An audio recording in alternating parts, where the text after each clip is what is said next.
सभी को सादर अभिवादन। वर्तमान में इस संसार में कई प्रकार से व्यक्ति प्रयत्न कर रहे हैं और कुल मिलाकर के व्यक्ति जब बचपन में होता है तो उसके माता पिता उसको अध्ययन कराते हैं। किसी भी शिक्षण संस्थान में व्यक्ति अध्ययन करता है या किसी गुरुकुल संस्थान में व्यक्ति अध्ययन करता है और अध्ययन करके जो भी शिक्षा उसके प्राप्त होती है, उस शिक्षा को प्राप्त करके जिस क्षेत्र में भी वो कार्य करता है, उस क्षेत्र का जो ज्ञाता होता है, उस क्षेत्र में जो दक्ष होता है, तो किसी भी क्षेत्र में कोई दक्ष है उस क्षेत्र में वो उस कुशलता से कार्य करेगा। किंतु सबसे बड़ा प्रश्न ये है कि व्यक्ति संसार में सुख चाहता है और आगे की बात कहें तो आनंद चाहता है, पर जो भी प्रयत्न मनुष्य कर रहा है, गुरुकुल में पढ़ करके कोई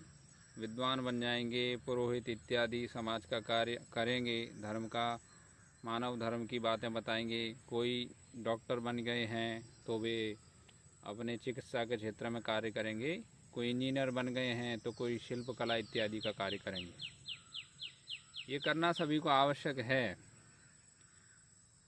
किंतु सबसे बड़ा प्रश्न ये है कि जिस कर्म को करने से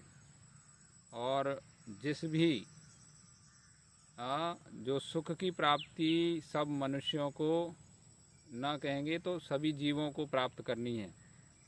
किंतु मनुष्य के पास उतना सामर्थ्य, उतनी बुद्धि इत्यादि है कि वो कर्म करके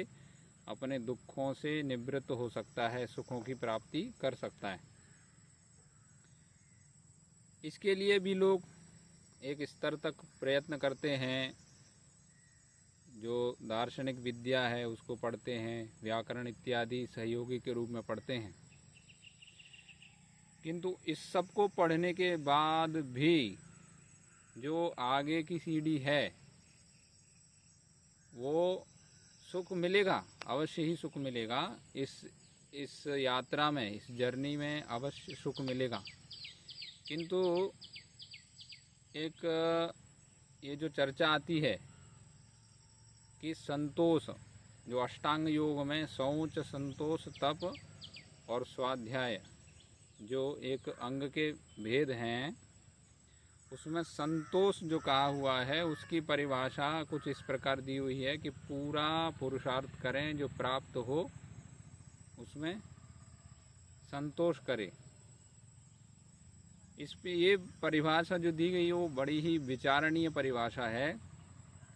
इस परिभाषा पर शोध होना चाहिए कि प्रायोगिक रूप से, व्यावहारिक रूप से ऐसा प्रायः नहीं होता है। जब कोई भी व्यक्ति किसी भी क्षेत्र में किसी वस्तु या स्थिति को प्राप्त करने के लिए जो प्रयत्न कर रहा है, उस प्रयत्न को करते करते कुछ कुछ स्थितियाँ, कुछ लाभ, कुछ प्राप्त उसको होगा, और जितना वो पुरुषार्थ कर रहा है अपेक्षा स्वभाव से उसकी रहेगी कि उसके बदले उसको जिस क्षेत्र में, जिस विषय की उन्नति के लिए, जिस प्राप्ति के लिए वो प्रयत्न कर रहा है उतनी नहीं हुई तो वो उस पर थोड़ा सा खिन्न होगा, रुष्ट होगा, या जो भी अलग अलग व्यक्ति के स्वभाव के अनुसार ये स्थितियां होंगी। तो ये विचारणीय बिंदु है, सभी दार्शनिकों के लिए भी है कि इस पर शोध किया जाए और कैसे उसको आगे की उसकी जो जिज्ञासा है वो सुलभ रूप में, सहज रूप में प्राप्त हो जाए, जिससे वो उस मार्ग से विचलित नहीं हो, उस कर्म को करके उत्कृष्ट स्थिति को, उच्च स्थिति को प्राप्त हो जाए। ये विचार मेरे मन में आया था तो मैंने इसको सभी के सामने रखा है, और भी इस प्रकार के विचार आगे रखते रहेंगे। तब तक के लिए धन्यवाद।